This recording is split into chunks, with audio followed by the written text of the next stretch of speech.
তো আজকের মুভির গল্পটা শুরু হচ্ছে প্রথমে গোবর্ধন নামের একটা ছেলেকে নিয়ে, যে তার সংসারকে নিয়ে খুবই সুখে শান্তিতে থাকতো। সে ফ্যামিলি ছাড়া কাউকেই চিনতো না। হঠাৎ করে তার বাড়িতে একদিন একটা বড় লোকের মেয়ে থাকতে চলে আসে। আসলেই কি সে মেয়েটা গোবর্ধনকে ভালোবাসতো? যদি ভালোবাসতো তাহলেই বা বড় লোকের মেয়ে এখানে এসে থাকতে চাইলো কেন? কারণ এত বড় বাড়ির মেয়ে একটা সাধারণ সামান্য গরিব বাড়িতে এসে থাকছিল, যে হচ্ছে গিয়ে আবার ফ্যামিলি ছাড়া কিছু জানে না, এবং তাদের পরিস্থিতি ছিল প্রচুর খারাপ। আসলে কি গোবর্ধনকে ওই মেয়েটা বিয়ে করবে? যে মেয়েটার নাম ছিল ইন্দু।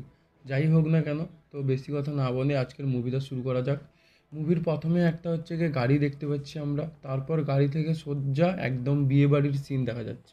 একটা মেয়ে বসেছিল, যেই মেয়ের নাম ইন্দু, প্রথমেই আমি তোমাদেরকে বলেছি এই মেয়েটার নাম হচ্ছে গিয়ে ইন্দু। তো অনেকেই বসে যে যার রকমের কাজ করছিল। সেইখানে অনেকে বসেছিল, তাদের মধ্যে একজন বৌদি বলে ওঠে, আচ্ছা তুমি এরকম মন খারাপ করে বসে আছো কেন? তখন মেয়েটা বললো, আমি হচ্ছে পরীক্ষায় ফেল হয়ে গেছি। তখন তাদের মধ্যে আরেকজন বৌদি বলে উঠলো, ফেল হয়ে গেছো তো তাতে কি হয়েছে, নেক্সট টাইম তুমি খুব ভালো করে পরীক্ষা দিয়ে দেবে, এতে এত মন খারাপ করে বসে আছো কেন এরকম একটা বড় অনুষ্ঠানের ক্ষেত্রে? তখন মেয়েটা বলে উঠলো, এ পরীক্ষাটা বারবার আসে না জীবনের মধ্যে, আর এ পরীক্ষার হচ্ছে গিয়ে সাবজেক্টটাও আমি তোমাদেরকে বলে বোঝাতে পারবো না। এই সাবজেক্টটা এতটাই কঠিন এবং এতটাই এক্সাইটেডমেন্ট, তোমাদেরকে আমি হচ্ছে বলে বোঝাতে পারবো না। কারণ আমার জায়গায় যদি তোমরা থাকতে তবেই বুঝতে পারতে। আমি প্রথমে ভেবেছিলাম খুব সহজেই এই পরীক্ষাটা পাস করতে পারবো, কিন্তু জীবনে হচ্ছে কি আমি সবথেকে বড় পরীক্ষায় হেরে গেছি।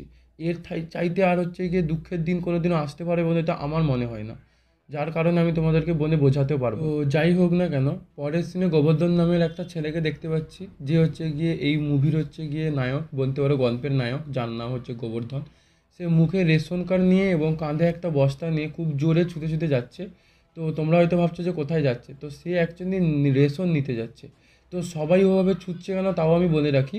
গোবর্ধন রেশন একা এত পরিমাণ নেয়, যাতে হচ্ছে গিয়ে রেশনের দোকানে হচ্ছে সব কিছু শেষ হয়ে যায় এবং অন্যরা ওই দিন রেশন পায় না। তো যার জন্য গোবর্ধনের সঙ্গে সবাই ছুটাছুটি করতে থাকে। তো গোবর্ধন তাড়াতাড়ি ছুটে এসে একটা কাকুর পেছনে দাঁড়ায় এবং ওই কাকু থেকে জিজ্ঞেস করে, রেশন কি দেওয়া শেষ হয়ে গেছে? তখন কাকু বলল, এক্ষুনি তো সবে দেওয়া শুরু হলো, এত চিন্তার কোনো দরকার নেই, কারণ আজকের আমি রেশন পেয়ে যাবো এবং তুমিও পেয়ে যাবে, কারণ খুব সামনেই তুমি দাঁড়িয়ে আছো। গোবর্ধন যেই লাইনে দাঁড়িয়েছিল তার ঠিক বিপরীত লাইনে অনেকগুলো মেয়ে দাঁড়িয়েছিল এবং গোবর্ধনের সঙ্গে কথা বলতে চাইছিল। গোবর্ধন যেহেতু তার ফ্যামিলিকে নিয়ে থাকে, এই জন্য তাদেরকে বেশি পাত্তাও দিল না। যখন গোবর্ধনের রেশন নেওয়ার সময় এলো, গোবর্ধন তখন আধার কার্ডগুলো রেশন ডিলারশিপের যে হচ্ছে মেন কাউন্টারে টিকিট দিচ্ছিল, সেইখানে হচ্ছে গিয়ে ধরিয়ে দিল।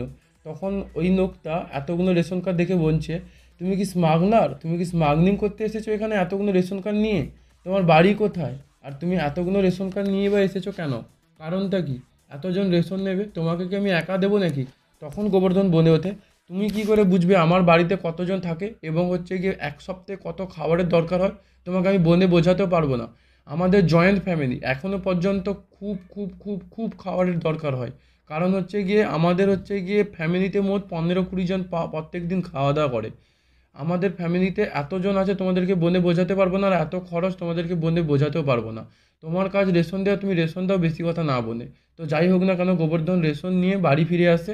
বাড়ি ফিরে দেখে তার বৌদি দোসা বানাচ্ছিল তাদের বাচ্চাদের জন্য। তখন গোবর্ধন বলল, তুমি এতগুলো বাতার দিয়ে হচ্ছে গিয়ে দোসা বানাচ্ছ, তোমাকে দোসা বানানো আমি শিখিয়ে দিচ্ছি। বলে গোবর্ধন বেশি কথা না বলে দোসা বানাতে থাকে। তখন ওই বাচ্চাগুলোর কপালে হাত, বলল, আজকের তো বোধহয় আমাদের খাবার জুটবে না। তো এত পাতলা হচ্ছে গিয়ে দোসা বানালো, যেটা হচ্ছে ফুঁ দিতেই উড়ে গেল। গোবর্ধন সেটা কিছু মানে মাথায় না নিয়েই বলল, এই দোসাতেই সব থেকে পারফেক্ট দোসা বৌদি, তোমাকে আমি হয়তো বলে বোঝাতে পারবো না। তো নেক্সট সিনে গোবর্ধনের বৌদিকে দেখতে পাচ্ছি তার ছেলের জুতা বাঁধছিল, এবং জুতা বাঁধতে বাঁধতে গোবর্ধনের বৌদি ওই ছেলেটাকে বলছিল, তুই একটা ব্যাপার নিয়ে এরকম বায়না করিস কেন? তুই তো জানিস বাড়ির পরিস্থিতিটা কীরকম, কিছুদিন আগেই তো আমি তোকে জুতো এনে দিলাম। তখন গোবর্ধন বলল, যে বেশি কান্নাকাটি করার দরকার নেই, একদম আমি আজকের বিকেলবেলা তোর জন্য জুতা নিয়ে আসবো। তো আজকের দিনটা কোনো রকম তুই হচ্ছে গিয়ে চলে যা, বেশি মন খারাপ একদম করিস না। তো গোবর্ধনের বৌদিকে তখন বলে উঠলো, বাচ্চাকে কেউ এভাবে বলে? গোবর্ধন এরকম প্রকৃতির ছিল, সে হচ্ছে গিয়ে বাচ্চাদেরকে খুব খুব খুব ভালোবাসতো। সে নিজের দিকে একটু মানে টানাটানি করে চলতো, কারণ সে ফ্যামিলিকে খুব ভালোবাসতো। এবং গোবর্ধনের বৌদির যে দাদা, মানে গোবর্ধনের হচ্ছে গিয়ে দাদা তার বৌদির বর এত পরিমাণ মদ খেত এবং সারা সারা দিন শুয়ে পড়ে থাকতো, যার কারণে তার বৌদির হচ্ছে গিয়ে একদমই ভালো লাগতো না। যখন গোবর্ধন আমি জিজ্ঞেস করলো যে তুমি হচ্ছে গিয়ে কোথায় হচ্ছে গিয়ে এখন বর্তমান যাচ্ছ জিনিসপত্র গোছানোর পর, তখন হচ্ছে গিয়ে বৌদি বলল আমি এই বাড়ির কাজই করবো, আর কোথাও যাব না। তখন বললো দাদা কোথায়, তখন বলছে আমি জানি দাদা না। প্রচণ্ড মদ খেত, যার কারণে তার বৌদির একদম ভালো লাগতো না, এই জন্য তার বৌদি বেশি খোঁজ খবরও রাখতো না। তার পরের সিনে আমরা দেখতে পাচ্ছি গোবর্ধন স্কুলের বাচ্চাগুলো মানে তার ওই নাতি নাতি দাদার ছেলে টেলেদের নিয়ে মানে ওই স্কুলের ভ্যান পর্যন্ত ছেড়ে দিয়ে আস্তে আস্তে একজন বৌদির সঙ্গে দেখা হলো, এবং তার বৌদি বলে উঠলো যে তুমি এরকম ফ্যামিলি নিয়ে থাকো, আর কতদিন ফ্যামিলি ফ্যামিলি করে তুমি থাকবে, এবার তো বিয়ে টিয়ে করবে। তখন গোবর্ধন বলে ওঠে এমনি কষ্টের মধ্যে আমাদের সংসার চলছে, বিয়ে ঘরে গিয়ে তুমি পেট পুজো করবে নাকি, যার কারণে তোমার হচ্ছে গিয়ে এত মাথা ব্যথা করছে। তখন বৌদিটা বলে ওঠে প্রত্যেক সময় তুমি এত কিঞ্জুসি করো কেন। তখন গোবর্ধন বলে তুমি কি করে বুঝবে, আমার জায়গায় থাকলে তুমি বুঝতে পারতে। তো তার পরের সিনে আমরা দেখতে পাচ্ছি গোবর্ধন অফিসের জন্য বেরোচ্ছে। তো তার যে নিজের একটা নতুন তৈরি করা প্রজেক্ট ছিল, ওই প্রজেক্টটা হাতে নিল এবং হচ্ছে গিয়ে বেরোনো। এবং বেরোনোর সময় তার বৌদির সঙ্গে দেখা হলো এবং তার একটা ভাইয়ের সঙ্গে দেখা হলো। তার ভাই তখন বলে উঠলো যে দাদা আমার কিছু টাকার দরকার ছিল, প্লিজ আমাকে ওই টাকাটা দিয়ে আমাকে একটা নতুন ব্যবসা শুরু করতে হবে। তখন গোবর্ধন বলল এখন তো বর্তমান আমার কাছে টাকা নেই, কিন্তু আমি হচ্ছে গিয়ে টাকা কাল পরশুর মধ্যে ম্যানেজ করে আমি দিচ্ছি। গোবর্ধন নিজের প্রতি প্রচুর কিঞ্জুসি করতো, কিন্তু ফ্যামিলির প্রতি করতো না। গোবর্ধন অফিস যাওয়ার আগে তার দিদাকে বলল আমি আজকের একটা অনেক অনেক অনেক বড় একটা প্রজেক্ট নিয়েছি, এই প্রজেক্টটা হচ্ছে গিয়ে আজকে আমাকে দেখাতে হবে। আমি হয়তো তোমাকে বলে বোঝাতে পারবো না, যদি এই প্রজেক্টটা হয়ে যায় তাহলে আমার থেকে খুশি আর কেউ হবে না। তুমি বুঝতে পারছো না এখন আমি এখন কত চাপের মধ্যে আছি। এখন আমাকে শুধুমাত্র বিয়ের কথা বলো না তো, এখনও তো পর্যন্ত আমার মাথার উপরে ভাই আছে, দাদা আছে, তাদেরকে তো সেটেল করতে দাও। আমাকে তো দেখতে পাচ্ছ একাই মানুষ, আমাকে সব কিছু দেখতে হচ্ছে। তখন তার দিদা বলল তুঝে নজর না লাগ যায়। তো তখন তার দিদা খুব হাসি মুখে বলল তুই যে কাজে যাচ্ছিস খুব ভালোভাবে তুই চলে আসবি এবং ওই কাজটা সম্পূর্ণ হয়ে যাবে, এবং তার নাতিকে আশীর্বাদ করলো। গোবর্ধন এতটাই কিঞ্জুসি ছিল, তার গাড়িতে তেল ছিল না। রাস্তাঘাটে একবার গাড়ি ধরে একবার পায়ে করে এরকম বাইকটা নিয়ে আসলো পেট্রোল পাম্পে। পেট্রোল পাম্পে এসে 23 টাকার হচ্ছে গিয়ে রিচার্জ করলো হিসাব করে। আর এবং গোবর্ধন এতটাই কিঞ্জুসি ছিল, খুব হিসাব করে করে রেশন কিনতো, মানে একদিন খেয়ে নেবে তার পরের দিন আবার যাবে, বেশি কিছু রেশন কিনতো না।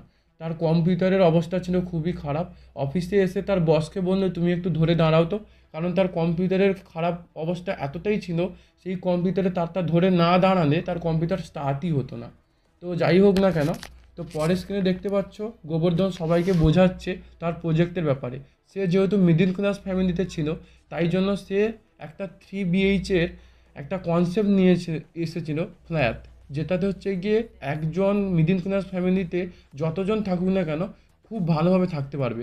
কারণ তার মধ্যে ছিল 3টা বেডরুম, 2টো বাথরুম, একটা কিচেন এবং সঙ্গে একটা বেলকনি।